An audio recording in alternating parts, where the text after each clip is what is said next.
Hi all welcome to football arena. Super താരം Neymar junior കളിക്കളത്തിലേക്ക് തിരിച്ചെത്തിയിട്ട് ഇപ്പോൾ കുറച്ച് ദിവസങ്ങൾ പിന്നിട്ട് കഴിഞ്ഞു.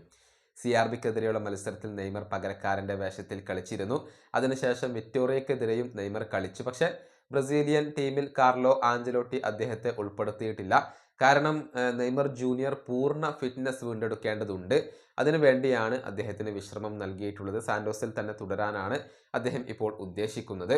ഏതായാലും സാന്റോസ് നാളെ ഒരു സൗഹൃദ മത്സരം കളിക്കുന്നുണ്ട്. അത് മറ്റാരുമല്ല, കരുത്തരായ RB ലീപ്സിഗാണ് എതിരാളികളായിക്കൊണ്ട് വരുന്നത്. RB ലീപ്സിഗും സാന്റോസും തമ്മിലുള്ള സൗഹൃദ മത്സരം നാളെ പുലർച്ചെ ഇന്ത്യൻ സമയം 3:30 നടക്കുക. ബ്രസീലിൽ വെച്ചുകൊണ്ടാണ് ഈ മത്സരം നടക്കുന്നത്. നെയ്മറും അതുപോലെ തന്നെ സാവി സിമൺസും മുഖാമുഖം വരുന്നു എന്ന ഒരു പ്രത്യേകത ഈ മത്സരത്തിനുണ്ട്. സാവി സിമൺസ് വളരെ പ്രതിഭാധനനായ യുവതാരമാണ് എന്നുള്ളത് മാത്രമല്ല, നെയ്മറുടെ ഒരു കടുത്ത ആരാധകനാണ്. നെയ്മറാണ് തൻ്റെ ഐഡോൾ എന്നത് സാവി ഒരുപാട് തവണ പറഞ്ഞിട്ടുള്ള ഒരു കാര്യമാണ്.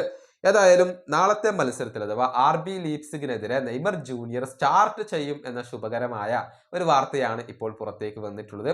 പ്രമുഖ മാധ്യമ പ്രവർത്തകനായ ലുക്കാസ് മുസേറ്റിയാണ് ഇക്കാര്യം റിപ്പോർട്ട് ചെയ്തിട്ടുള്ളത്. നെയ്മറെ നമുക്ക് മത്സരത്തിന്റെ തുടക്കത്തിൽ തന്നെ കാണാൻ കഴിഞ്ഞേക്കും.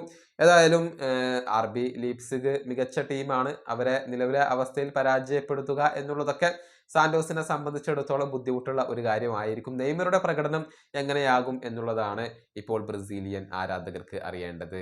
ഈ വീഡിയോയുടെ അവസാനിപ്പിക്കുന്നു. അടുത്തൊരു വീഡിയോയിൽ കാണാം.